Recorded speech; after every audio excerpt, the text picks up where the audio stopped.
choisi Jésus pour guider ma vie. Mon bien-aimé Jésus, il est à moi, je suis à lui. J'ai choisi Jésus pour guider ma vie. Mon bien-aimé Jésus, il est à moi, je suis à lui. J'ai choisi Jésus pour guider ma vie.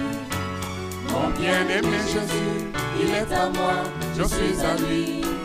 J'ai choisi Jésus pour guider ma vie. Mon bien-aimé Jésus, il est à moi, je suis à lui.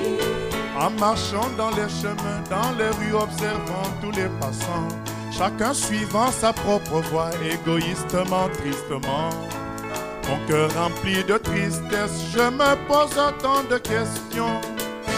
Savent-ils qu'un jour ils connaîtront la mort? Gloire à Dieu, nous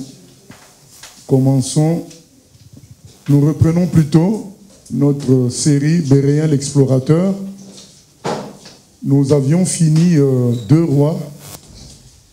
1 roi, 2 rois, c'est des livres qui parlent de la succession des rois en Israël à partir de Salomon jusqu'à Joachim à la fin.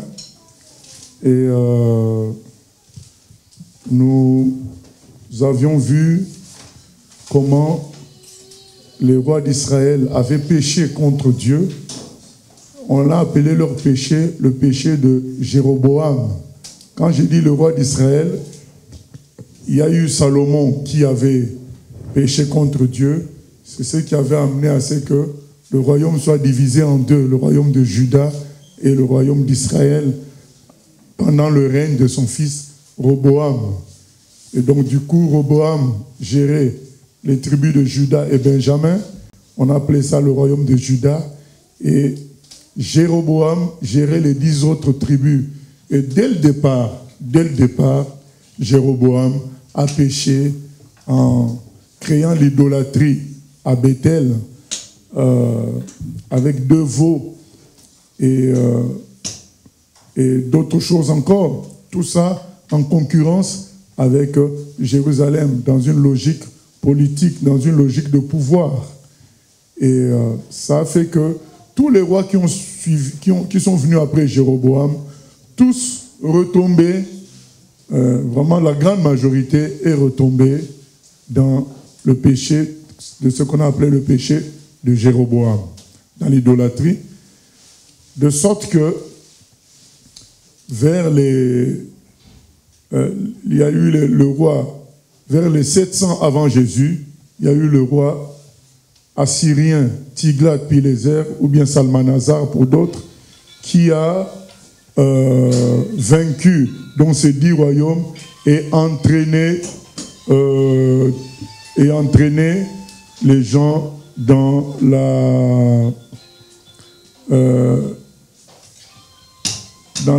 ce qu'on appelle la déportation. Donc on a pris les rois d'Israël, le roi d'Israël et on l'a vaincu, et puis le peuple donc des 10 royaumes a été amené en déportation. Voilà, ça a été triste de voir ça. Le dernier roi, je crois que c'était le roi Osée. Et ensuite, 2 siècles plus tard, c'était le tour des enfants de Juda, là où il y avait le temple à Jérusalem. Ils ont été dominés et vaincus et dominés par Nebuchadnezzar, qui a eu à faire 3 déportations. C'est dans ces déportations qu'on retrouve Ézéchiel d'abord et puis Daniel. Et il y a eu une 3e déportation. Les enfants de Juda se sont retrouvés donc à Babylone. D'où l'histoire qu'on connaît de Daniel à Babylone et de ses amis. Voilà, donc le peuple d'Israël, dans sa totalité, est amené ailleurs. Mais il y a le prophète Jérémie qui avait prophétisé que 70 ans après, il retournerait à Jérusalem. Mais ça n'a pas été le cas forcément avec la même précision pour les 10 autres tribus, pour le royaume d'Israël, qui ne s'est jamais vraiment même reconstitué de peu. Mais par contre, nous voyons que le temple avait été reconstruit ainsi que le muraille de Jérusalem.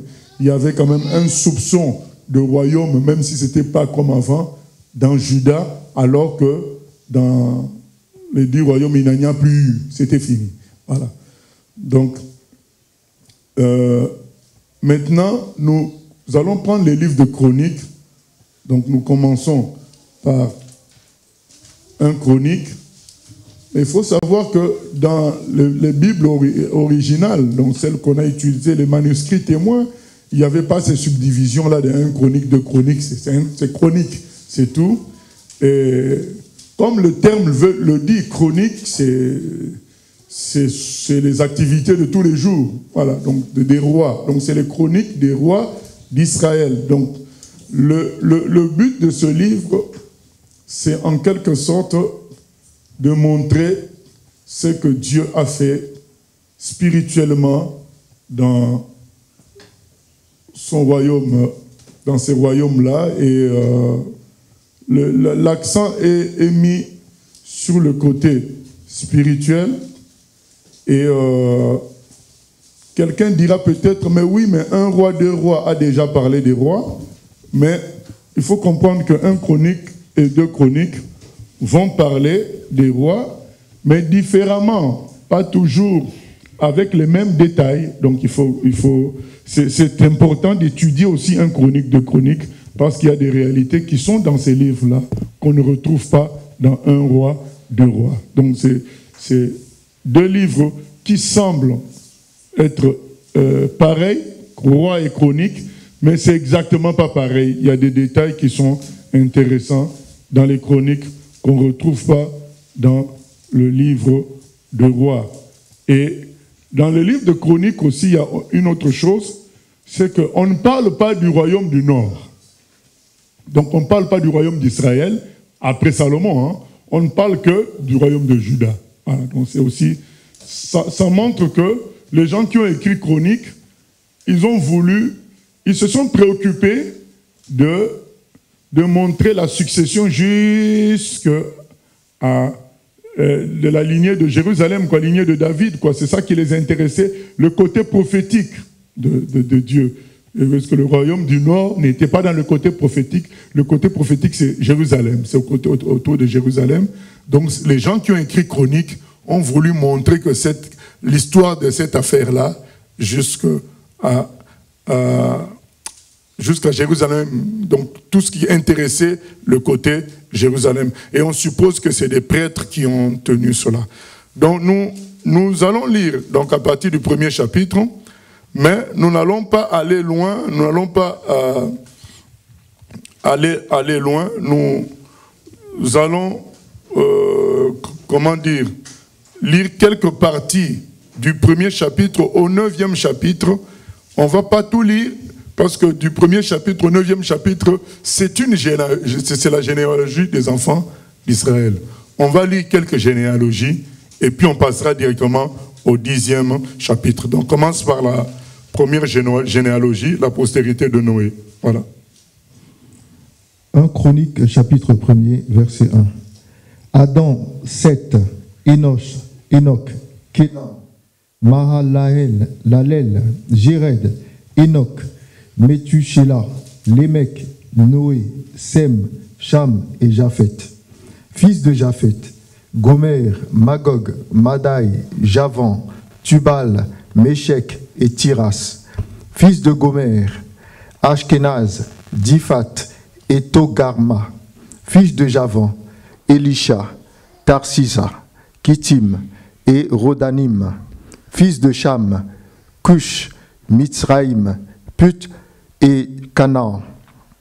Fils de Cush, Saba, Avila, Sabta, Raïma et Sabteka. Fils de Raïma, Séba et Dedan. Cush engendra Nimrod. C'est lui qui commença à être puissant sur la terre. Mitzraïm engendra les Ludim, les Ananim, les Léabim, les Naphtuhim, les Patrusim, les Casluhim, d'où sont sortis les Philistins et les Caphtorim. Canaan engendra Sidon, son premier-né, et Heth, et les Jébusiens, les Amoréens, les Girgasiens, les Éviens, les Arkiens, les Siniens, les Arvadiens, les Tsémariens, les Hamathiens. Fils de Sem, Élam, Assur, Arpachad, Lud et Aram, Ut, Hul, Guéter et Méchec. Arpachad engendra Shélak, et Shélak engendra Héber. Il naquit à Héber 2 fils. Le nom de l'un était Péleg, parce que de son temps la terre fut partagée, et le nom de son frère était Joktan. Joktan engendra Amlodad, Shélef, Atsamavet, Jérak, Adoram, Uzal, Dikla, Ebal, Abimaël, Séba, Ophir, Avila et Jobab. Tous ceux-là furent fils de Joktan. Sem, Arpachad, Shélak, Héber, Péleg, Réu, Sérug, Nakor, Térak, Abram, qui est Abraham, fils d'Abraham, Isaac et Ismaël. Voici leur postérité. Nébajot, premier-né d'Ismaël, Kédar, Adbel, Mibsam, Mishma, Duma, Massa, Adad, Tema, Jétur, Naphish et Kedma. Ce sont là les fils d'Ismaël. Fils de Kétura, concubine d'Abraham. Elle enfanta Zimran, Jakshan, Médan, Madian, Jakbak et Shuak, fils de Jokshan, Séba et Dedan, fils de Madian, Epha, Épher, Enoch, Abida et Elda. Ce sont là tous les fils de Kétura.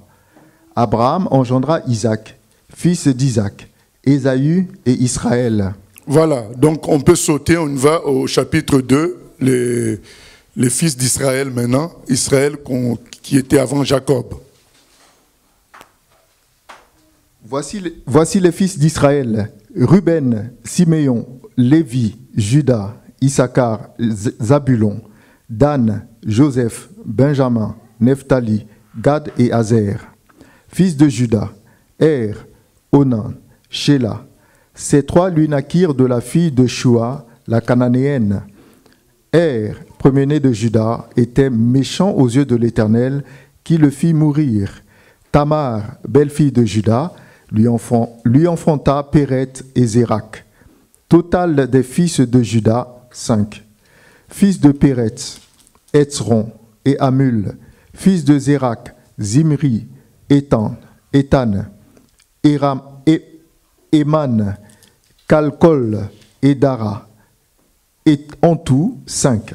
Fils de Carmi, Akar, qui troubla Israël lorsqu'il commit une infidélité au sujet des choses dévouées par interdit. Fils d'Étan, Azaria. Fils qui naquirent à Etzron, Jérakmel, Ram et Kelubaï. Voilà, donc là, c'est la descendance de Juda. Vous voyez qu'après, on ne donne pas tous les autres fils. Hein. Donc on a pris beaucoup de fils, mais on ne donne pas leur descendance clairement, puisque au fait, ces gens-là veulent nous montrer, ils insistent beaucoup plus sur les descendants de Juda. Donc ils commencent par Juda en premier. Pourtant, Juda, ce n'est pas le premier des fils de Jacob. Mais on commence par Juda, côté postérité, parce que Juda occupe une grande importance prophétiquement. Il fallait que ce soit le descendant de Juda qui est le Shiloh, qui soit le Messie qu'on attendait. Et donc on commence plutôt par Juda au lieu de commencer par le fils aîné. Et c'est pourquoi on passe de Juda directement à David, donc au chapitre 3, postérité de David, car c'est lui après qui, Juda aboutit à David, quoi.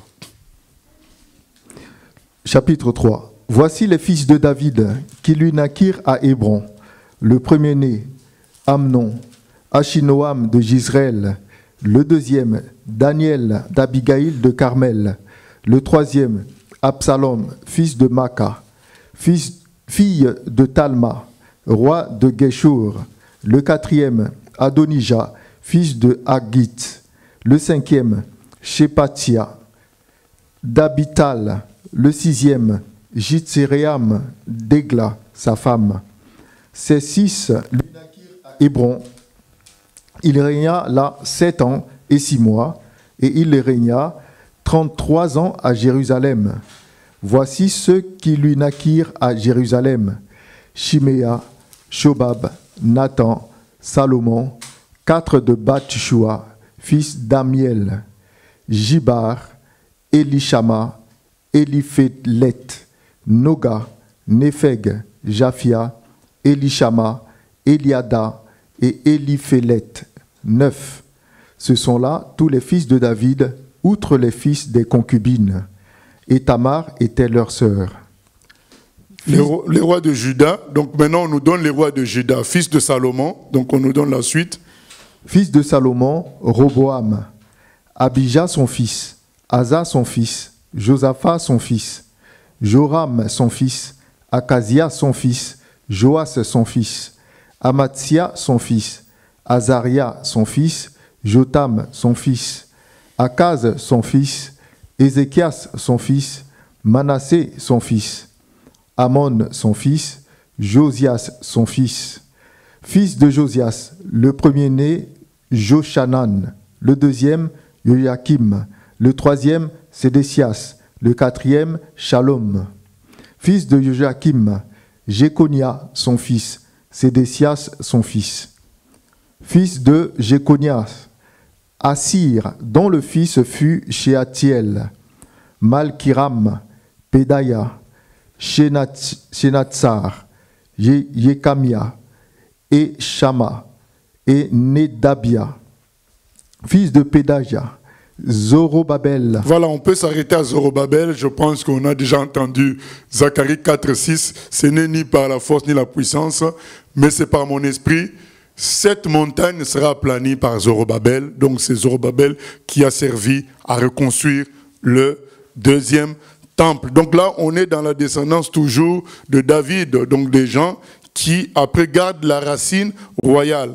Et nous allons à la tribu de Lévi, parce qu'après il y a la tribu de Siméon, Ruben, tout ça. Mais ce qui est important, c'est la tribu de Lévi, parce qu'il fallait connaître les prêtres. Donc, fils de Lévi, chapitre 6, pardon, j'ai pas donné. Chapitre 6, on lit juste quelques descendants, et puis... Chapitre 6. Fils de Lévi, Gershon, Kehat et Merari. Fils de Kehat, Amram, Jitséar, Hébron et Uziel. Fils d'Amram, Aaron et Moïse, et Marie. Voilà, donc nous voyons là d'où vient Moïse. C'est donc tout est là, clair. Et puis après, il y a les fils d'Aaron. Ensuite, nous lisons les musiciens du temple. Verset 31, toujours au chapitre 6. Voici ce que David établit pour la direction du chant dans la maison de l'Éternel, depuis que l'arche eut un lieu de repos. Ils remplirent les fonctions de chantre devant le tabernacle, devant la tente d'assignation, jusqu'à ce que Salomon ait bâti la maison de l'Éternel à Jérusalem. Et ils faisaient leur service d'après la règle qui leur était prescrite. Voici ceux qui officiaient avec leurs fils. D'entre les fils des Kéatites, Éman le chantre, fils de Joël, fils de Samuel, fils d'Elkana, fils de Jérokam, fils d'Éliel, fils de Toak, fils de Tsuf, fils d'Elkana, fils de Makat, fils d'Amasai, fils d'Elkana, fils de Joël, fils d'Azaria, fils de Sophonie, fils de Takat, fils d'Achir, fils d'Ebaj-Jassaph, fils de Coré, fils de Jitséar, fils de Kehat, fils de Lévi, fils d'Israël. Son frère Asaph, qui se tenait à sa droite, Asaph, fils de Bérekia, fils de Chiméa. Donc on peut s'arrêter là. Donc on reconnaît, hein, quand on voit le psaume d'Asaph, c'est ce monsieur-là, il a été parmi les chantres, les musiciens du temple. On reconnaît Éman aussi, un des psaumes, c'est à son nom. On reconnaît aussi le fils de Corée. Corée qui est donc le fameux psaume 42, donc mon âme a soif du Dieu vivant, donc c'est le fils de Corée. Voilà, on reconnaît tous ces gens-là, on voit comment c'était organisé, c'était sérieux, les musiciens du temple. Et nous passons quelques tribus pour arriver justement au chapitre 9, le peuple de Jérusalem.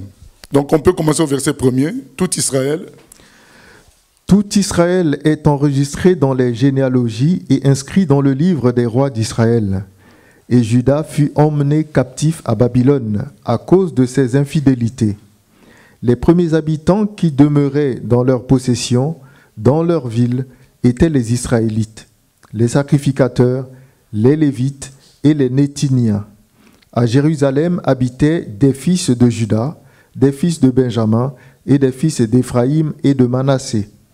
Des fils de Péret, fils de Juda, Utaï, fils d'Amihude, fils d'Omri, fils d'Imri, fils de Bani, des Shilonites, Azaïa, le premier-né et ses fils, des fils de Zérak, Juiel et ses frères, 690, des fils de Benjamin, Salu, fils de Mashulam, fils d'Odavia, fils d'Asenua, Jibnéa, fils de Jérocam, Éla, fils d'Uzi, fils de Mikri, Meshulam, fils de Shephatia, fils de Réuel, fils de Jibnia, et leurs frères, selon leur génération, 956.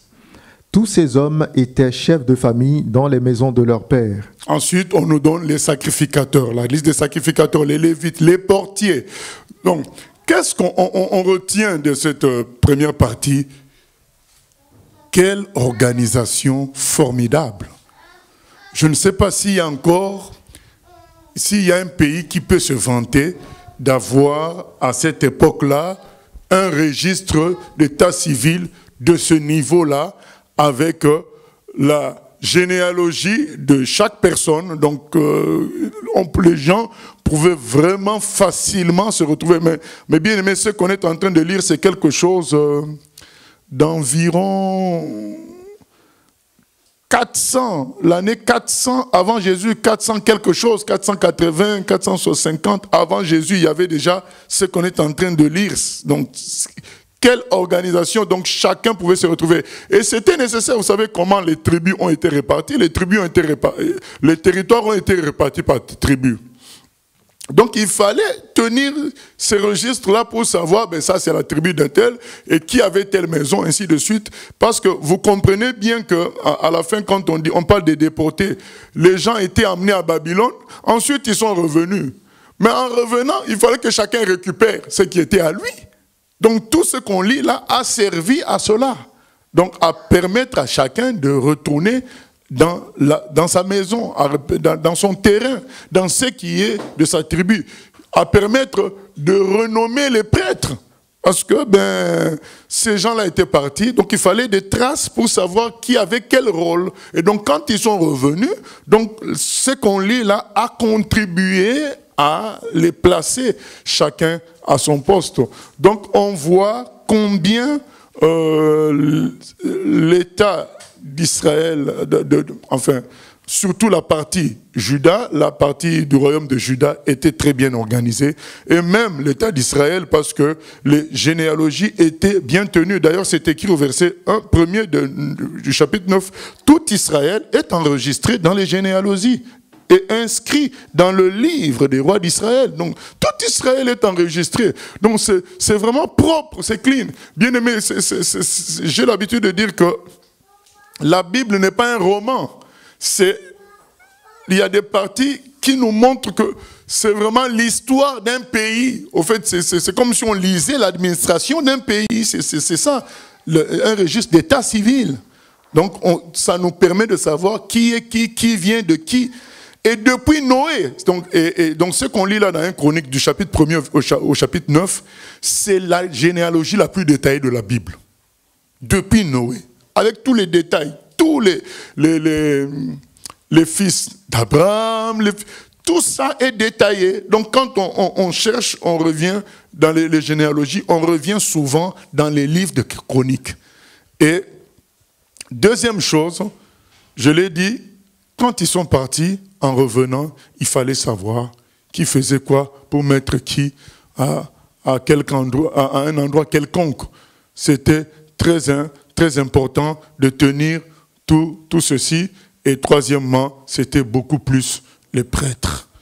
Les prêtres en avaient besoin plus que tout le monde, puisque ce n'est pas tout le monde qui pouvait être prêtre. On pouvait encore comprendre que quelqu'un aille habiter dans un territoire qui n'était pas de sa tribu.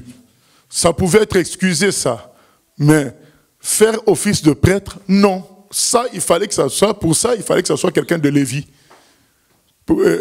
Et un descendant d'Aaron. Donc travailler au temple, c'était pas n'importe qui. Alors que pour les autres tribus, bon, on pouvait excuser quelqu'un de Manassé habite dans un territoire géré par les gens de Juda. Donc on pouvait excuser ça, mais travailler au temple, il fallait que tu sois un lévite. Être prêtre, il fallait que tu sois un descendant d'Aaron. Donc tous ces registres-là ont permis à ramener les enfants d'Israël en ordre de fonctionnement sans problème. Et pour nous aujourd'hui, bien-aimés, c'est une force de nous dire, nous ne venons pas du vide, nous venons d'Israël par Jésus-Christ, par Abraham, et Israël, ce n'est pas un conte de faits inventé, comme le disent certains athées, certains anti-Israël, ils disent que c'est une invention pour justifier l'occupation de la Palestine. C'est faux, ce n'est pas une invention. Ce qu'on est en train de lire, c'est vieux de plus de 400 ans avant Jésus-Christ. Et non seulement c'est vieux, mais c'est disponible pour tout le monde. C'est dans toutes les Bibles, donc ce n'est pas caché. Trouvez-moi une nation qui peut avoir une telle organisation disponible pour tous. Voilà, il n'y en a pas. Donc c'est Dieu qui montre que cette nation-là est quand même spéciale. Pour nous, c'est ça que nous comprenons. Sa généalogie est placée et disponible pour l'humanité entière dans les Bibles, dans ce livre-là de Chroniques. On voit tout cela être organisé. À nous, ça nous donne une conscience que Israël est réel. Israël n'est pas un conte de faits, ce n'est pas une invention, c'est un pays qui a existé, c'est un État qui a existé, un État de Dieu, qui puisse garder tous ces souvenirs-là. Ça, c'est la main de Dieu qui a permis que toutes ces généalogies soient gardées. Et ça nous montre l'organisation qu'il y avait là-bas, et ça nous montre aussi que nous avons un socle solide. Israël, c'est un socle solide. Ça nous permet de reconstituer tout ce que Dieu a voulu faire jusqu'à arriver à Jésus.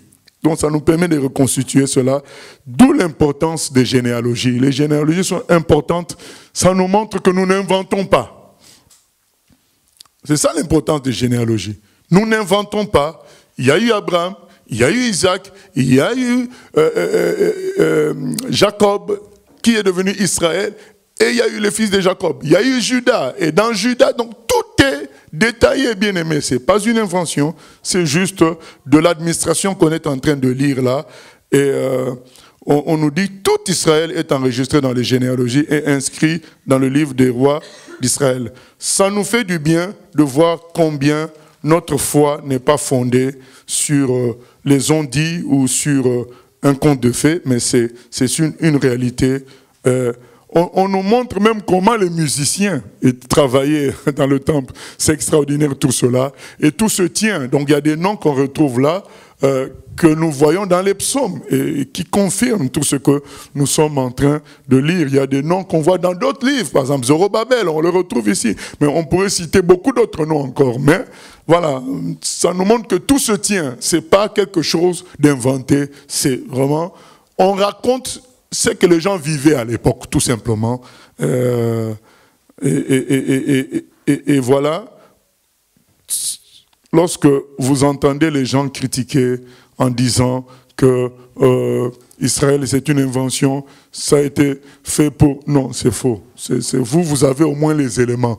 C'est ce à quoi nous sert Béréen, l'explorateur. Ça nous permet de lire nous-mêmes.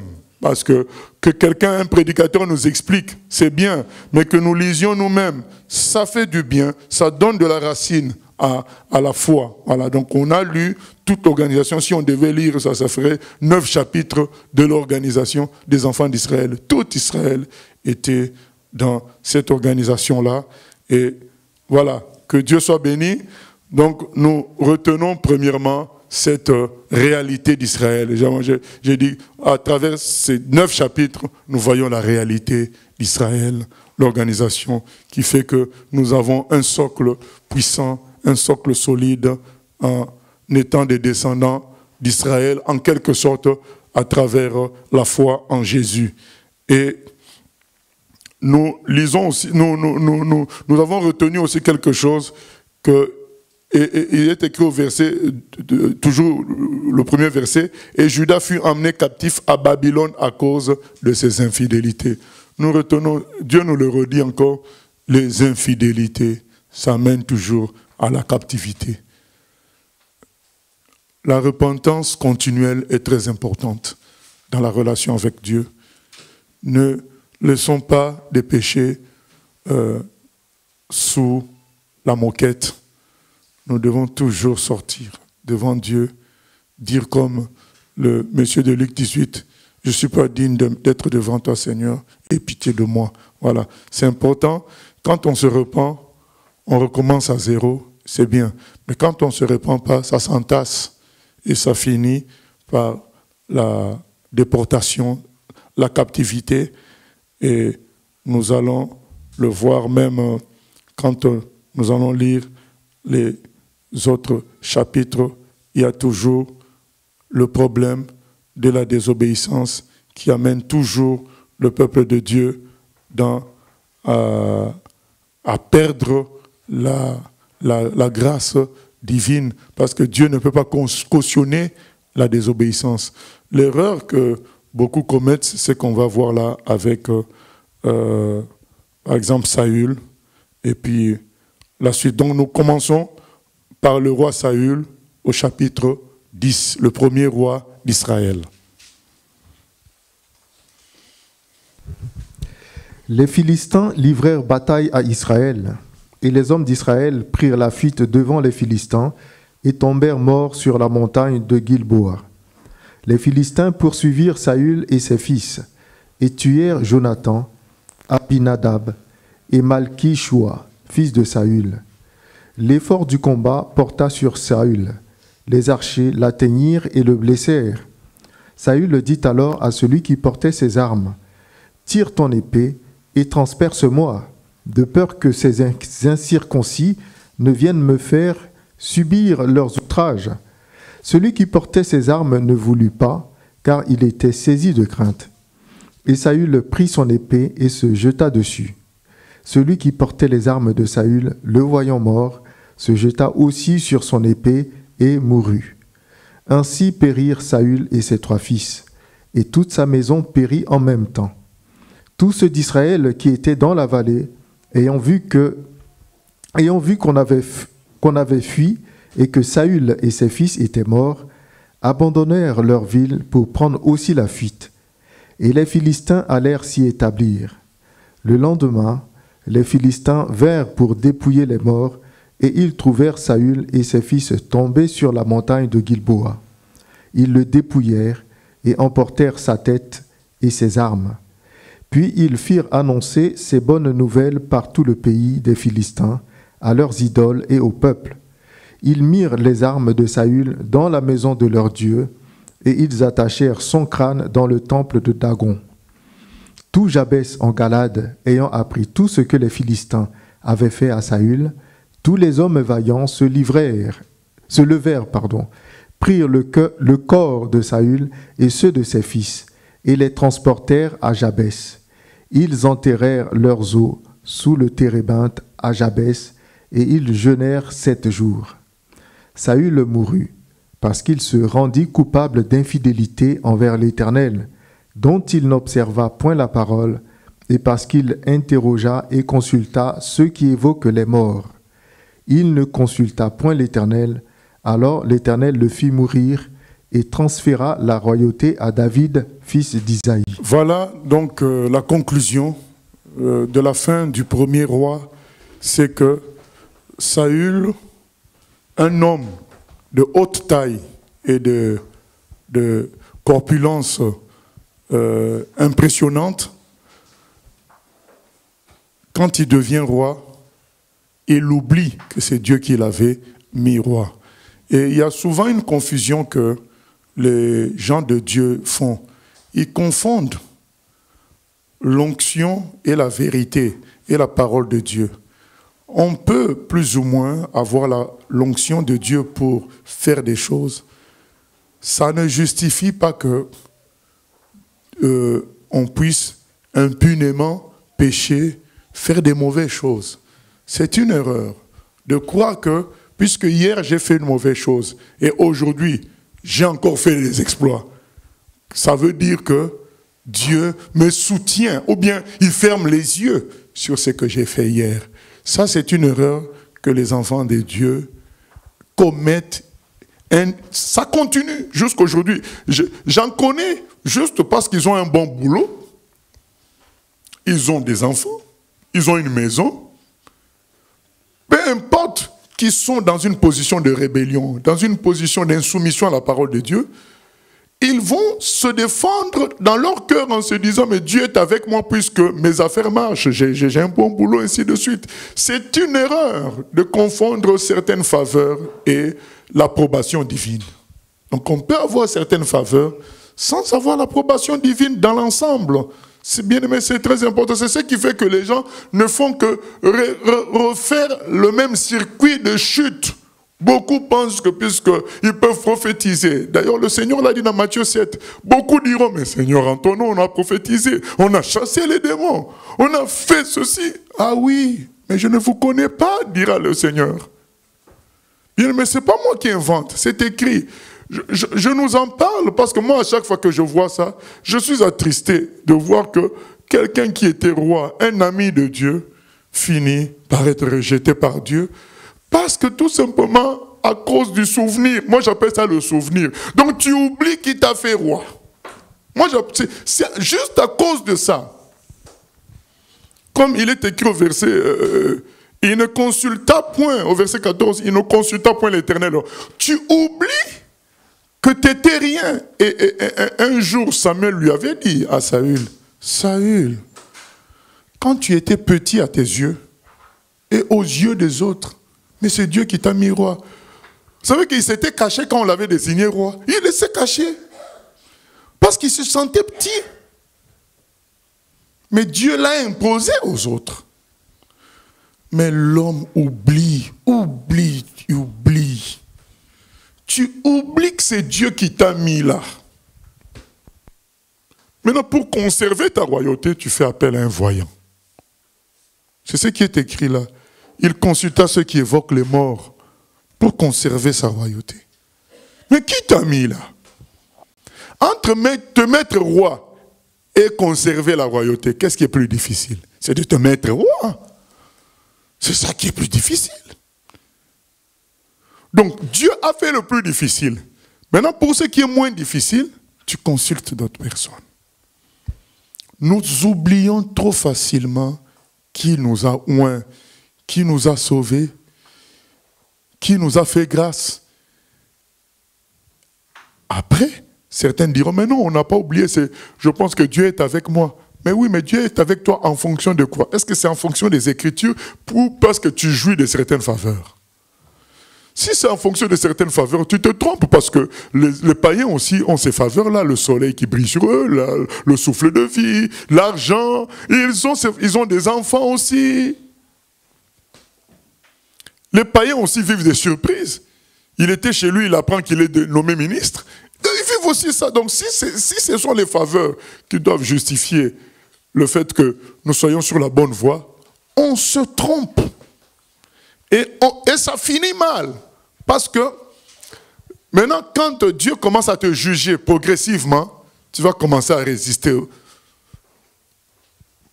à Dieu et tu finiras par le rejeter ouvertement, alors qu'il suffisait de se souvenir. Moi, j'en appelle au souvenir. Souviens-toi.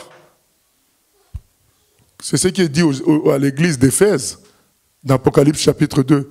Souviens-toi donc d'où tu es tombé. Rappelle-toi ce qui était avant. Tu comprendras là où tu es tombé. Saül est tombé parce que quand Samuel a commencé à lui donner des ordres, il n'a plus voulu suivre. Alors que c'est Samuel le prophète qui l'avait mis roi. Maintenant, quand Samuel le prophète lui dit, tu attends 7 jours avant de... Je viendrai faire le sacrifice, tu vas en guerre. Il ne suit pas. Lui, il fait le sacrifice le 7e jour alors qu'il fallait attendre que Samuel vienne. Bien sûr, bien aimé, quand les gens font ça, ils ont toujours de belles raisons, ils ont toujours des arguments qui passeraient même pour être spirituels. D'ailleurs, c'est ce que Saül dit à Samuel, je me suis fait violence, je ne voulais pas faire le sacrifice, mais comme les gens s'en allaient, comment j'allais faire la guerre? Je me suis fait violence, j'ai fait. Et la deuxième fois, c'était quoi? On lui demande d'éliminer tout d'Amalek. Les animaux, tout. Qu'est-ce qu'il fait? Il sélectionne les plus belles brebis, les plus belles vaches, il les garde. Argument, raison, quand Samuel lui demande, mais Dieu avait demandé que tu détruises tout. Pourquoi tu as laissé ces animaux? Non mais Samuel, je voulais les garder pour sacrifier pour ton Dieu, sacrifier à ton Dieu. Argument spirituel. Les gens qui méprisent le Seigneur donnent des arguments spirituels.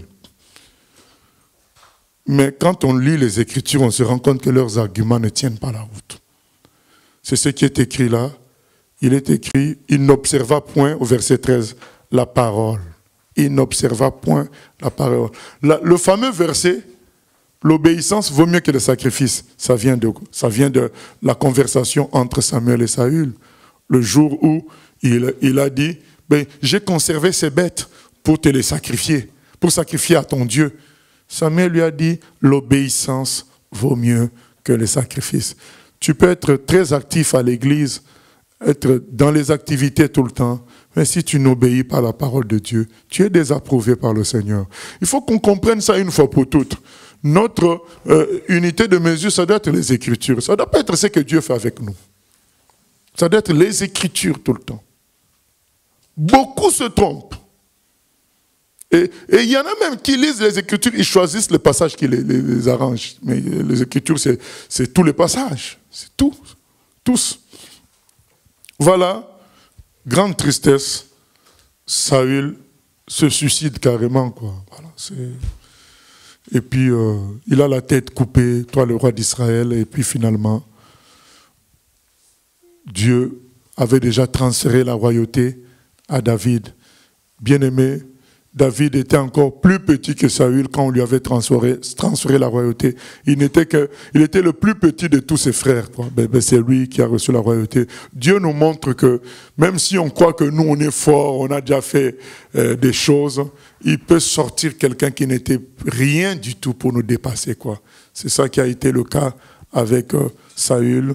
Dieu a sorti David et David a battu Goliath alors que tout le monde avait peur. Voilà, bien-aimés, revenons à l'obéissance. S'il vous plaît, s'il nous plaît, revenons à l'obéissance. Même parfois, on peut être dans la colère, mais obéissons à Dieu. Souvenons-nous que la capacité de se mettre en colère, la force qu'on a là, ça vient de Dieu. Donc, arrêtons avec la colère. Disons, Seigneur, que ma force serve à m'humilier devant toi, à m'agenouiller et non à me fâcher contre toi, quoi. Ne nous fâchons pas contre Dieu. Vous savez, beaucoup diront, mais moi je ne me fâche pas contre Dieu. Oui, mais on se fâche par notre attitude. On montre qu'il y a quelque chose qui ne va pas. Une sorte de mélancolie, voilà, un certain état d'abattement, une léthargie, donc tu deviens inerte parce que bon, tu es déçu par le Seigneur et puis ça crée un mouvement de silence en toi, dans ton être. Non, il faut qu'on dise, Seigneur, je sais que tu as raison, même si je ne suis pas heureux maintenant de ce que je vis avec toi, mais je sais que tu as raison. Alors, sors-moi de la rébellion qui est en moi pour que je l'admette avec joie que tu as raison. Au nom de Jésus, suivre toujours la parole, suivre toujours le parallélisme de forme et de compétences. Samuel t'a établi par le Seigneur, mais Samuel, il peut encore te donner des autres. Où est le mal? C'est lui qui t'a mis roi. Maintenant que tu deviens roi, tu veux être son roi à lui. Mais non, lui, c'est lui qui avait été utilisé pour toi. Acceptons cela, bien-aimés. Nous nous en tirerons très bien avec le Seigneur. C'est bien, l'humilité précède la gloire. Voilà quoi. Nous continuons, chapitre 11.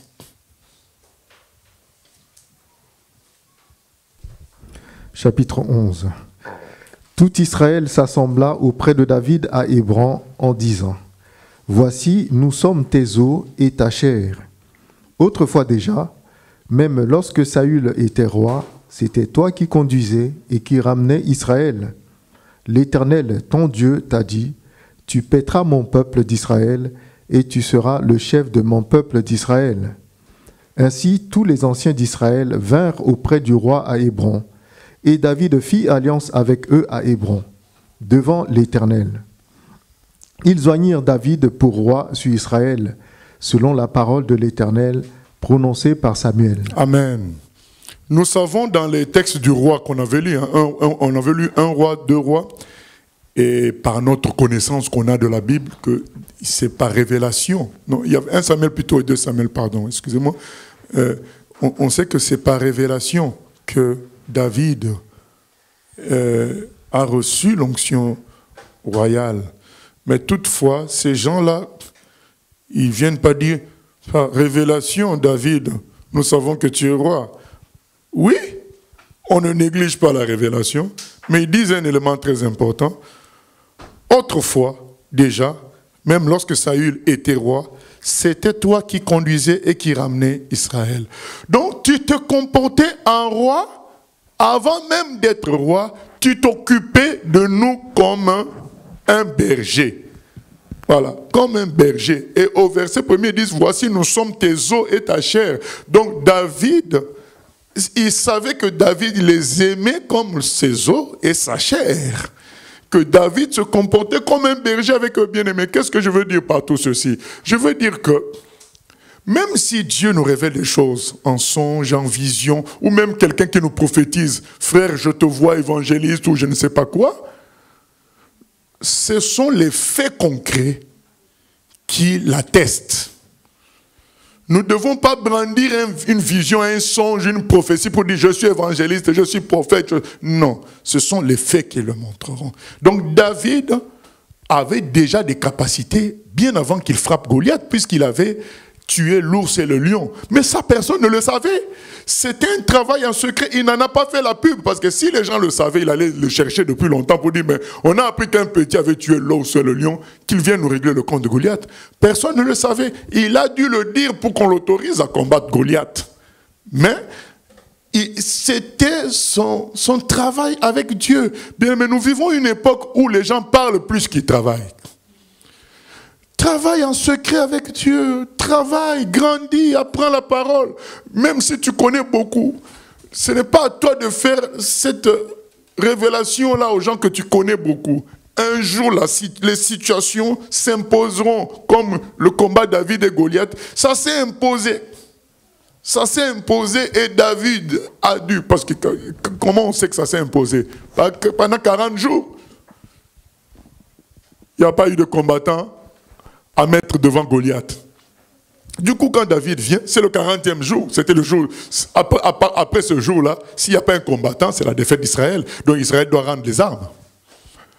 Donc David, les gens qui étaient adultes, plus costauds, plus expérimentés, ont dû le laisser aller se battre parce qu'eux, ils avaient peur. Donc ça s'est imposé à eux. Et David a battu Goliath et tout le monde pouvait reconnaître que ça c'est un oint de l'Éternel. Et par la suite, il s'est occupé d'Israël, c'est lui qui défendait quand venaient les ennemis, il était parmi les généraux, il défendait, il se battait comme s'il se battait pour ses propres enfants. Les gens voyaient ça déjà. Du coup, le jour où le Seigneur veut maintenant que les gens reconnaissent, ils ont reconnu facilement parce qu'ils l'ont vu déjà travailler. Bien-aimés, travaillons, même sans titre. Ce qui importe, c'est de travailler. Et il y aura un jour où Dieu reconnaîtra cela en public. Donc ne mettons pas, comme on dit, la charrue avant le bœuf, quoi. Donc travaillons d'abord, grandissons même en secret. Vous savez, Jésus, c'est le meilleur exemple de tout ça, quoi. Donc à l'âge de 12 ans, il dépasse déjà tout le monde en connaissance, mais ce n'est pas connu. Il travaille seulement, il explique au docteur de la loi la parole et il rentre chez lui. Ce n'est pas connu. Il y avait certains miracles, quand il le faisait, il disait, ne dites pas. Ce n'est pas connu. Ne dites pas. Mais jusqu'au jour où Dieu l'expose en public, bien aimé, travaillons en secret, travaillons. Jusqu'au jour où Dieu nous exposera en public. Ne nous exposons nous-mêmes, pas nous-mêmes. Laissons Dieu nous exposer. Vous savez, si tu t'exposes avant le temps de Dieu, tu n'es pas assez fort pour résister au feu de projecteur. Le feu de projecteur, c'est très, très dangereux, très, très difficile. Ça peut amener au suicide. Très, très difficile. Il paraît qu'il y a une des responsables, la porte-parole de notre président de la République, qui a refusé d'être nommée dans quoi que ce soit, parce qu'elle avait été mise sous le feu de projecteur et sa famille n'a pas voulu que ça continue. C'est pas facile, le feu de projecteur. Quand ce n'est pas le moment et que tu es exposé, c'est-à-dire que les forces des ténèbres t'ont vu avant le temps. Mais tu n'es pas armé pour les contrer, puisque c'est avant le temps. Mais toi, tu t'es fait voir avant. Ah ben, toutes les cibles sur toi.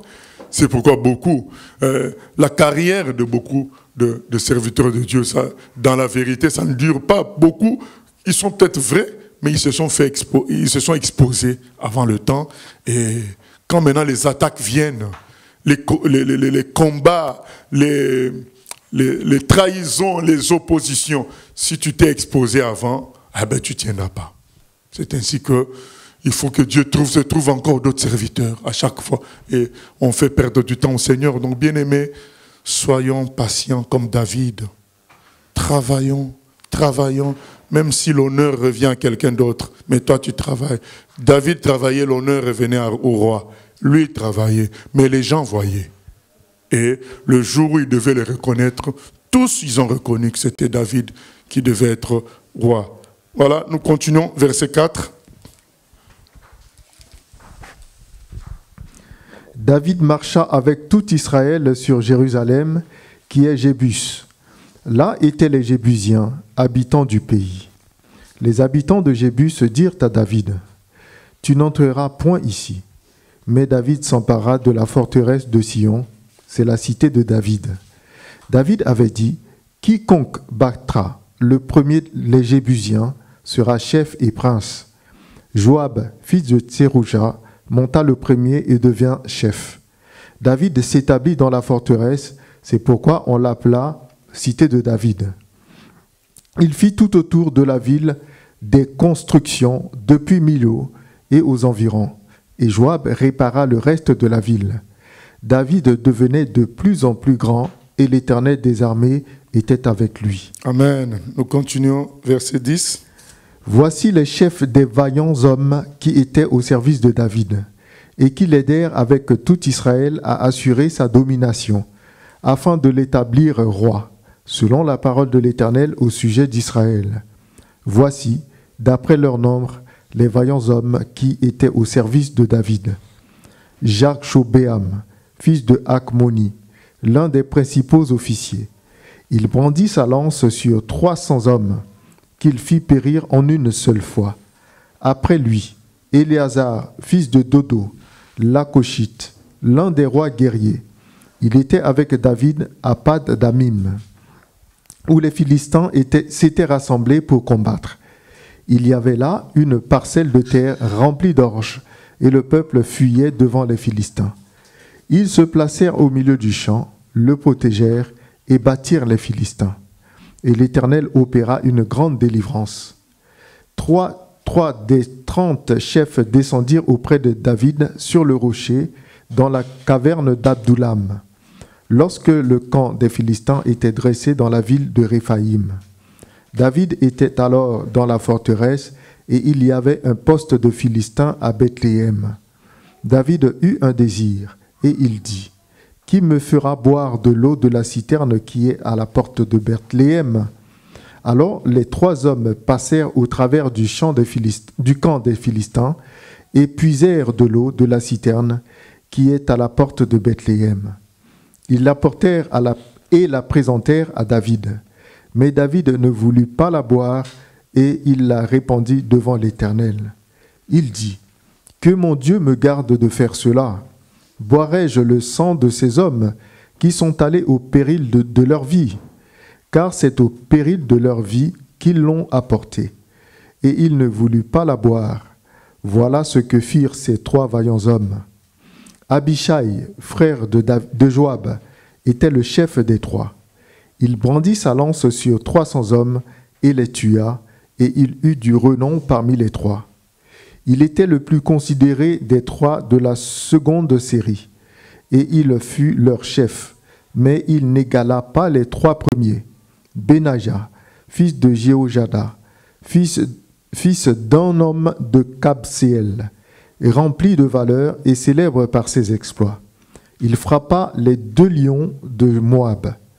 Il descendit au milieu d'une citerne où il frappa un lion un jour de neige. Il frappa un Égyptien d'une stature de 5 coudées et ayant à la main une lance comme une ensouple de tisserand.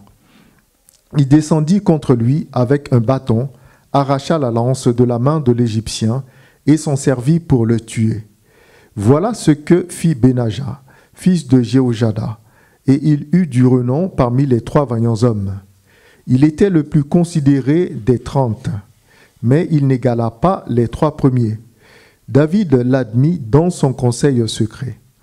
Homme vaillant de l'armée. Azaël, frère de Joab. Elkanan, fils de Dodo, de Bethléem. Shamoth d'Aror. Élet de Palon. Ira, fils d'Ikesh, de Tekoa. Abiézer, d'Anatoth. Sibécaï, le Hushatite. Ilaï, d'Ashoak. Maharaï, de Netopha. Éled, fils de Bana, de Netopha. Itaï, fils de Ribaï, de Gibéa, des fils de Benjamin. Benaja, de Piraton. Uraï, de Nakale-Gash. Abiel, d'Araba.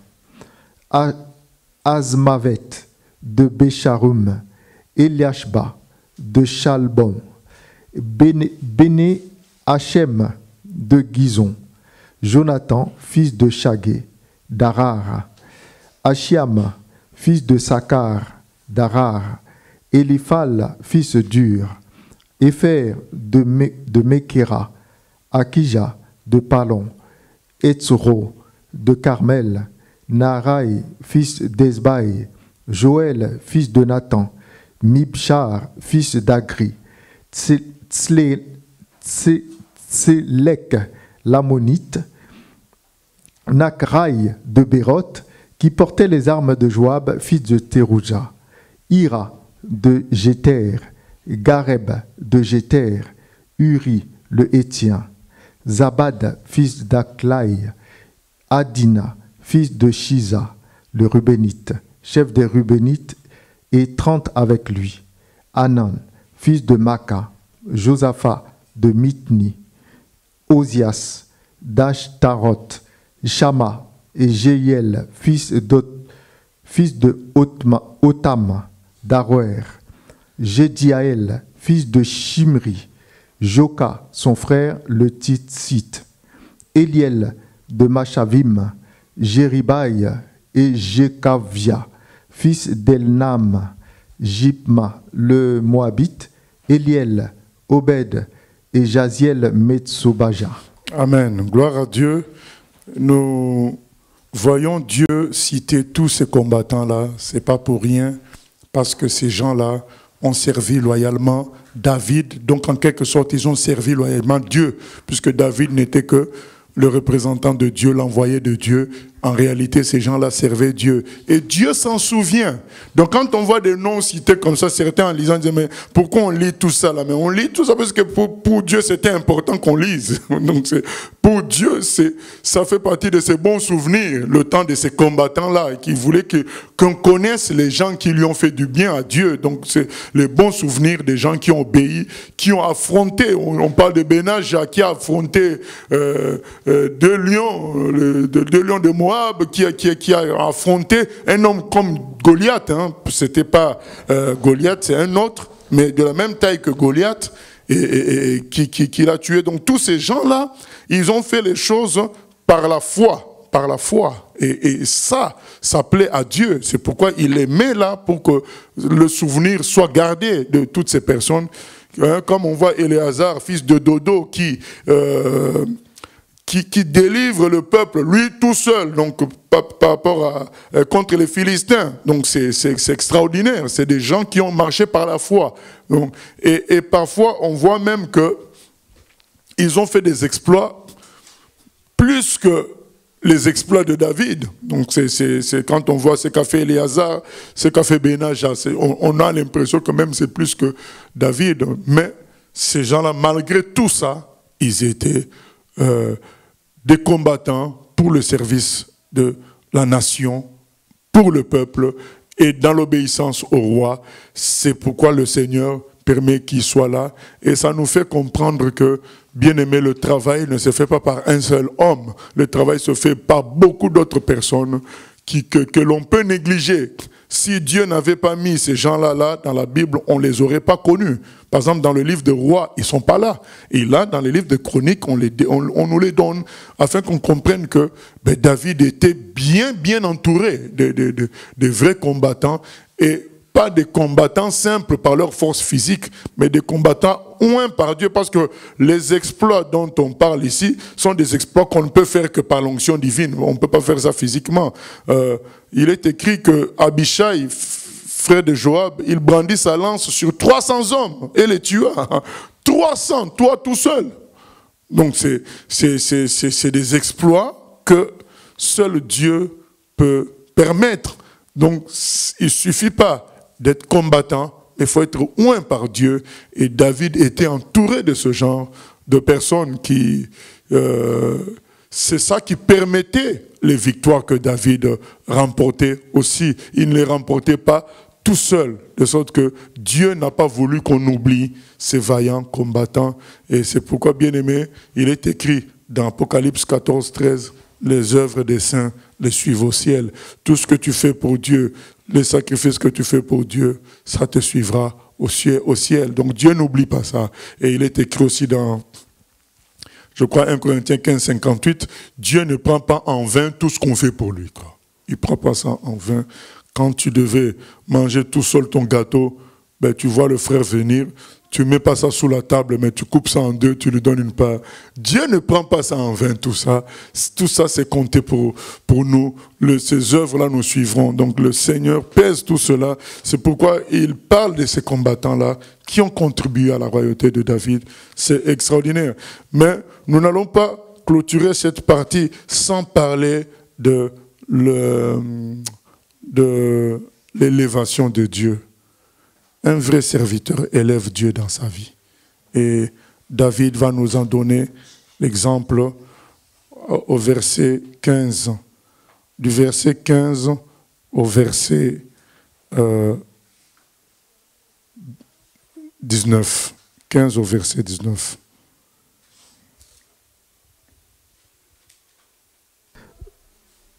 Un Chronique 12, 15. Non, 11 toujours. 11, pardon. 1 Chronique 11, 15. 3 des 30 chefs descendirent auprès de David sur le rocher dans la caverne d'Adoulam, lorsque le camp des Philistins était dressé dans la vallée des Réphaïm. David était alors dans la forteresse, et il y avait un poste de Philistins à Bethléem. David eut un désir, et il dit, « Qui me fera boire de l'eau de la citerne qui est à la porte de Bethléem ?» Alors les 3 hommes passèrent au travers du camp des Philistins et puisèrent de l'eau de la citerne qui est à la porte de Bethléem.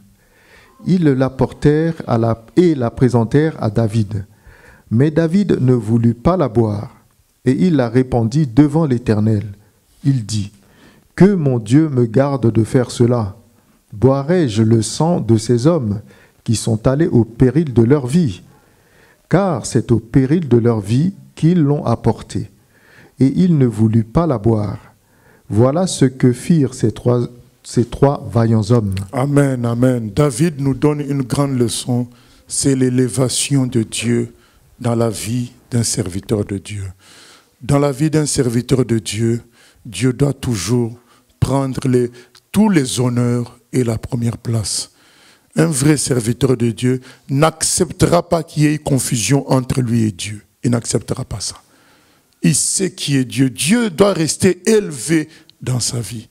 C'est très important. Vous savez, quand à chaque fois, que ce soit Paul ou les autres faisaient des grands miracles et que les gens se prosternaient devant eux, ils déchiraient le vêtement pour montrer les côtes. Mais ils sont comme les autres. Ils déchiraient le vêtement aussi dans le but de dire, mais nous ne sommes pas dignes de tout ce que vous faites là. Ils déchiraient aussi les vêtements parce qu'ils n'acceptaient jamais qu'ils prennent la place de leur maître. Un vrai serviteur n'accepte pas ça. C'est pourquoi, bien aimé, quand vous voyez quelqu'un assis dans un bâtiment qu'on appelle l'église, sur une forme de trône, dites-vous bien qu'il n'est pas serviteur de Dieu. Vous allez me trouver peut-être extrémiste, mais bien aimé, quand vous savez que ce qu'a fait David, c'était pas devant, il n'y avait pas une foule qui l'observait, mais c'est sa conscience. Quand on est vraiment de Dieu, ta conscience te dit que là, tu ne peux pas faire ça. Ça, c'est à Dieu. C'est-à-dire que ces gens-là ont traversé le camp ennemi pour t'amener juste de l'eau à boire. Parce que vous savez, nous ne sommes pas à notre époque où il y a des bouteilles d'eau qu'on vend dans les supermarchés partout, ou bien l'eau du robinet qui est semblable par exemple en Normandie, l'eau du robinet, c'est presque pareil dans toute la Normandie. Mais non, en Israël, il n'y avait pas de robinet à l'époque. À l'époque, les gens prenaient de l'eau dans les citernes parce qu'ils dépendaient des pluies. Quand il pleuvait, ils recueillaient l'eau dans des grands trous qu'on appelait citernes. Donc, quand on dit citerne, il faut voir la citerne des camions qui vont dans les stations d'essence. Non, c'est pas ça. Les citernes, c'était des grands trous qu'on creusait au sol et ça permettait de recueillir l'eau pendant les bonnes saisons. Et quand il n'y avait plus d'eau, pendant les bonnes saisons, on allait puiser maintenant dans l'eau des citernes. Et donc l'eau de chaque citerne avait son goût parce que chaque sol a ses propriétés. Il y a des sols calcaires, il y a des sols argileux, il y a des sols basaltiques. Donc chaque citerne avait son contexte qui donnait du goût à l'eau ou qui faisait que l'eau soit bonne ou mauvaise, l'eau ait un meilleur goût. Et David avait le souvenir de l'eau de la citerne qui était à Bethléem. Et il dit, ça fait tellement longtemps que je n'ai pas bu de cette eau. Si je pouvais en boire. Là, vous voyez, il n'envoie personne. Mais ces gens-là, par amour pour leur chef, par amour pour leur maître, ils ont voulu lui faire plaisir. Trois vaillants guerriers. Ils traversent le camp ennemi, donc risquent d'être tués. Ils puisent l'eau et ils font le chemin retour. Ils retraversent le camp ennemi pour donner au chef de l'eau de la citerne de Bethléem. Et quand David prend ça, il dit non, un tel sacrifice ne peut être offert qu'à Dieu seul. Moi, je ne suis qu'un homme. Ces gens-là ne peuvent pas risquer leur vie pour que moi je boive de l'eau de qualité. Si c'était encore pour sauver la nation, si c'était encore pour me sauver à moi la vie, bon là je comprends, c'est l'amour. Mais là, c'est une faveur que Dieu seul mérite. Il a versé de l'eau devant l'Éternel, il a dit, Seigneur, c'est à toi cette eau, ce n'est pas à moi.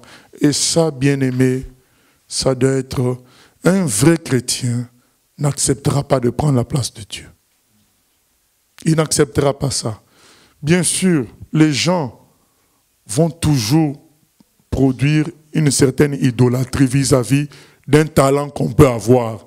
Mais à nous de nous souvenir que notre talent vient de Dieu et que ce n'est pas logique que c'est nous qui en recevions la gloire. Mais c'est aussi simple que ça, c'est pourquoi je parle tout le temps du souvenir. 1 Corinthiens 4,7 nous dit quoi? On peut lire ancien. 1 Corinthiens 4,7. Le souvenir, frère, je réclame le souvenir. 1 Corinthiens 4,7.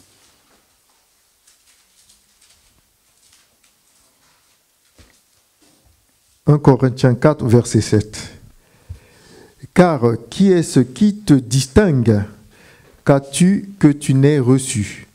Et si tu l'as reçu, pourquoi te glorifies-tu comme si tu ne l'avais pas reçu? » Voilà, frère. Qui est-ce qui nous distingue, nous tous tels qu'on est là? Qui est-ce qui nous distingue? Rien. Ce qui nous semble nous distinguer, comme ça ne vient pas de nous, ça ne nous distingue pas finalement, puisque c'est comme si quelque chose qu'on a posé sur nous. Donc on devrait se considérer soit comme les autres, soit plus petit que les autres. C'est tout. Et se souvenir, donc quand on vient nous amener les honneurs d'un exploit, de quelque chose qui est passé par nous, on doit se souvenir qu'il y a quelqu'un qui a fait ça en nous. C'est lui qui mérite cet honneur, cette gloire. Donc quand quelqu'un nous dit que la prédication a été bonne, on doit lui dire gloire à Dieu. Parce que c'est Dieu qui a donné la prédication. Quand quelqu'un nous dit que notre voix est belle, on doit lui dire gloire à Dieu. Parce que c'est Dieu qui a donné la voix. Ne prenons pas la gloire de Dieu. Quand on te dit que le livre que tu as fait est bon, gloire à Dieu. C'est Dieu qui m'a inspiré, c'est lui qui a donné l'intelligence. Vous savez, un jour, j'étais dans un supermarché à Barentin, à Carrefour, et on a vu une dame qui cherchait son mari. Du coup, il y a eu une annonce qui a été faite par les haut-parleurs. Il y a une dame qui cherche son mari. Bien aimé, il n'était même pas vieux. 66 ans. Vous vous rendez compte, 66 ans. Dans notre époque, aujourd'hui, 66 ans, ce n'est même pas beaucoup. 66 ans. Les bourdins là qui font beaucoup de bruit, ils ont plus de 70 ans. 66 ans. Ancien professeur d'anglais. Mais dès qu'on le dépose, dès que sa femme le quitte 5 minutes, comme il a Alzheimer, il ne sait plus là où il est et il se perd. Comme j'étais triste ce jour-là, de me dire quel gâchis, un homme éminent, jeune encore, pour notre époque. Voilà, frère, quand on peut se rappeler, bien mais moi je le fais, il y a des moments où je dis, oh mais comment on arrive à se rappeler les choses? Dis-moi, qui peut décider de se rappeler quelque chose? C'est un don. Se rappeler son nom, c'est un don. Il y a des gens qui se rappellent seulement à partir d'un âge de 18 ans en bas, ils se rappellent tout. Mais après 18 ans, ils ne se rappellent plus. Donc, il se rappelle son enfance, ses parents, mais il ne se rappelle plus de ses enfants, qu'il a eu à 25 ans, à 24 ans. Mais il se rappelle de son enfance. Bien aimé, quand tu peux même te rappeler qu'on est à Rouen, c'est un don. Nous devons rendre gloire à Dieu. Parce que cet homme-là était perdu dans le supermarché. On devait le chercher comme on cherche un chien. Oui, le chien un petit chien là, il est parti. Donc on doit chercher cet homme-là. J'étais triste. Alors frère, élevons Dieu. S'il nous plaît, élevons Dieu. Élevons Dieu. Arrêtons avec la fatuité. Arrêtons avec le fait de se croire quelqu'un. On n'est rien du tout. Rien du tout. David, je l'aime pour ça. Nulle part dans les Écritures, je vois David prendre la place de Dieu. Nulle part. Nulle part. C'est ça qui fait de lui l'homme selon le cœur de Dieu. Il a toujours élevé le Seigneur. Toujours. Vous savez, on dit à David, peut-être qu'on va arriver, moi j'aime tellement David, mais on lui dit, mais écoute, il voit plutôt sa maison, quoi. Il dit, mais comment moi, je peux avoir une belle maison comme ça? Et la maison de l'Éternel est en tissu. Il est gêné. Et c'est le prophète qui le campe pour dire, mais ce n'est pas toi qui vas construire, c'est ton fils. Mais il est embêté. Moi, j'ai été voir, visiter le pasteur d'une de mes belles-sœurs en Afrique. J'arrive chez lui, 3 voitures, Mercedes 4x4 et puis une autre, c'était quoi?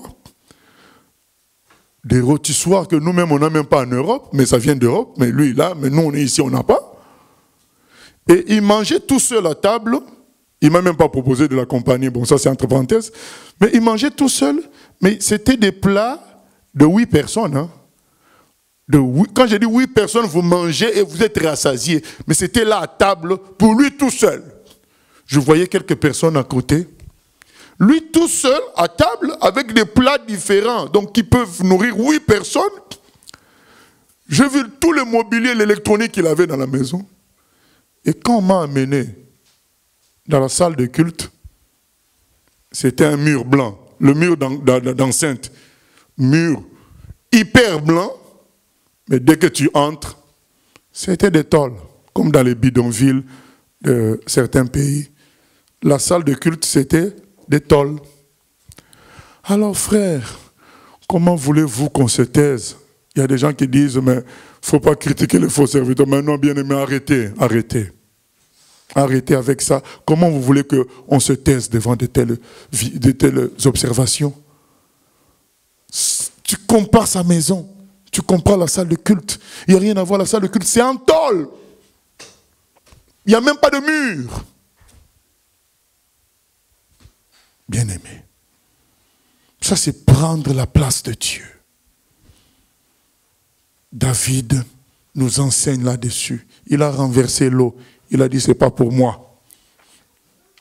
Bien-aimé, quand les gens viendront t'élever d'une manière ou d'une autre, recule, retire-toi de cela. Dis toujours, à Dieu seul la gloire. Élevons Dieu dans nos vies, bien-aimés. Élevons Dieu dans nos vies. Soyons inférieurs à lui. Au nom de Jésus. Amen. Oui, question? Apocalypse 20, verset 2 parle du dragon, le serpent ancien, qui est le diable et Satan. Et il le lia pour 1000 ans. Le dragon et le serpent sont-ils le même animal? Est-ce que c'est ce même dragon satanique qui est célébré en Chine? On le suppose, mais je réponds d'abord à la première question. Le dragon et le serpent ne sont pas le même animal. L'Apocalypse précise bien le serpent ancien. Voilà. Donc on suppose que le serpent ancien avait une forme de dragon et quand Dieu l'a maudit, il y a eu une réduction de ses jambes, de ses pattes, des trucs comme ça. Il y a eu un changement. Mais le serpent, donc voilà. Donc il s'agit, le dragon et le serpent ancien, c'est la même bête. On suppose qu'il ressemble au serpent que les Chinois adorent. C'est de supposition parce que nous on ne l'a pas vu. Donc on se dit certainement, par rapport à la malédiction qu'on lui a de ramper, il devait peut-être avoir des pattes comme les autres bêtes. Voilà. Deuxième question. D'où vient cette image du gros dragon crachant le feu avec laquelle on a grandi? Alors que Apocalypse 12, verset 15 dit plutôt « Et de sa bouche, le serpent lança de l'eau comme un fleuve derrière la femme afin de l'entraîner par le fleuve. » Bon, ça vient, il y a des mythologies, hein, il y a des mythologies qui, dans les histoires anciennes, qui parlent aussi de dragons. Nous ne sommes pas les seuls à en parler. Dans la Bible, il y a des Grecs, de certaines mythologies, des Sumériens, d'autres personnes, d'autres peuples parlent aussi de dragons. Il y a aussi la mythologie occidentale qui en parle pendant le Moyen-Âge. Il est question de dragons. Voilà, donc moi je pense que c'est probablement des démons qui peuvent prendre cette forme-là. Donc, une question par rapport au dessin animé. Plusieurs parents chrétiens s'inquiètent d'exposer leurs petits aux dessins animés, truffés de dragons, de symboles d'homosexualité et de satanisme.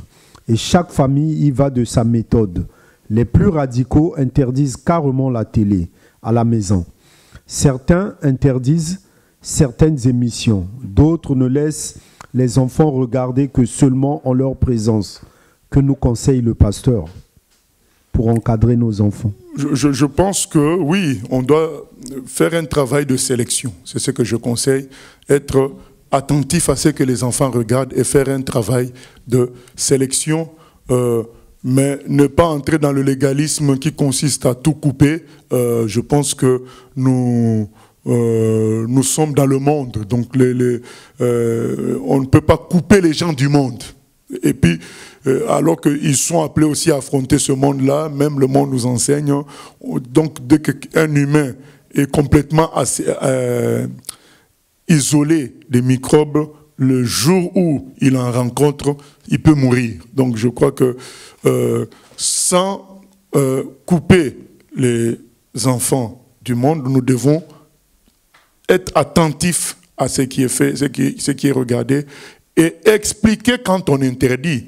Pas interdit pour interdire, sauf quand les enfants sont très petits, mais pour ceux qui sont grands, qui ont déjà entendu la parole de Dieu, exposer les choses, expliquer et interdire en même temps. Mais juste interdire, ça peut, ça peut entraîner, comme Ephésiens 6 nous dit, des irritations inutiles sur les enfants, qui peuvent faire les choses aussi en cachette, avec tous les moyens que nous avons aujourd'hui technologiques. Donc nous devons faire un travail pédagogique. Et moi je pense aussi que le plus grand travail à faire, c'est quand même de faire aimer les enfants la parole de Dieu et Dieu. Et souvent c'est eux-mêmes qui deviennent les gendarmes. Voilà. Donc puisqu'ils aiment Dieu, ils aiment la parole de Dieu. Voilà. Ok, donc nous bénissons le Seigneur pour ce retour de Bérien l'explorateur. Ça nous permet aussi de faire le rappel du livre des rois, qui était quand même un livre assez dense en événements. Donc on refait encore. Mais vous avez bien vu que, alors que dans le livre de rois, l'histoire de Saül prend vraiment beaucoup de temps, dans le livre de rois et de Samuel, plutôt 1 Samuel et 2 Samuel, ça prend du temps. L'histoire de David, c'est assez long, mais là, dans Chronique, ça va être moins long, donc beaucoup plus précis, ça permet de garder les souvenirs beaucoup plus facilement. Voilà ce qu'on a retenu, la réalité d'Israël. L'obéissance à la parole, c'est plus que tout. Même si on est loin, même si on a un grand appel, on doit obéir. Il n'y a pas d'exception. Tout le monde doit obéir. Voilà. Et troisièmement, l'élévation de Dieu dans notre vie. Ça va nous préserver de beaucoup de pièges. Vous savez, qu'est-ce que Satan a toujours voulu? Prendre la place de Dieu. Il a voulu prendre le trône, s'est levé au-dessus du trône de Dieu. C'est cela. Et donc, quand nous, on commence à faire ça, on fait comme le diable. Donc, nous devons faire le contraire de ce que Satan a voulu faire. Nous, on doit laisser Dieu sur son trône et nous, en bas, à ses pieds. Voilà. C'est un rappel très, très important. Parfois, c'est subtil. Parfois, c'est subtil. Les gens nous y entraînent. Mais c'est pas de ma faute, c'est les gens. Mais oui, mais toi tu peux stopper les gens. Voilà, tu ne peux pas dire, mais c'est pas de ma faute, non. C'est les gens toujours qui nous y entraînent. Comme là, ces gens-là, David a dit seulement, j'aimerais t'en boire. Eux, ils sont partis chercher, mais lui, il a fait comprendre à tous que Dieu seul doit être élevé. C'est cela, quoi. Donc, prions le Seigneur. Éternel grand Dieu, nous venons prier afin que tu nous aides à pratiquer ce que nous lisons, à imiter nos aînés qui n'ont pas voulu prendre ta place, qui ont voulu rester à ta place. Imiter les combattants de David aussi, qui ont servi avec foi, considérant qu'ils te servaient toi, et non pas un homme, Seigneur. Nous prions que lorsque nous sommes au service, que nous puissions considérer que c'est toi que nous servons, et non pas les humains, Seigneur. Même si on les sert aussi, mais c'est en te servant qu'on les sert, Seigneur. Aide-nous à vraiment élever ton nom à t'élever dans tous les domaines de notre vie, à ne surtout pas prendre ta gloire pour une quelconque raison, Seigneur. Et parfois, nous sommes piégés, Seigneur, et nous prions que à chaque fois que nous sommes piégés à prendre ta gloire, que tu nous montres, Seigneur, et qu'on résiste. Car à toi seul la gloire, Seigneur. Merci, Seigneur, de nous éduquer ainsi. Et nous te demandons pardon, Seigneur, pour toute forme de colère par rapport à ta façon de faire qui est parfois le début de l'apostasie. Parce que des gens comme Saül, ils ont apostasié, ils ont renié la foi parce qu'ils n'étaient pas toujours contents de ta façon de faire, Seigneur. Et nous te demandons pardon pour cela. Seigneur, soutiens-nous. Et parfois, c'est difficile d'accepter ce que toi tu as décidé. Et nous prions que tu nous aides à accepter cela afin de ne pas tomber dans le péché de Saül, Seigneur, à rester obéissant comme David, même si ça ne nous plaît pas. À toi la gloire, la louange au siècle des siècles. Amen. Gloire à Dieu.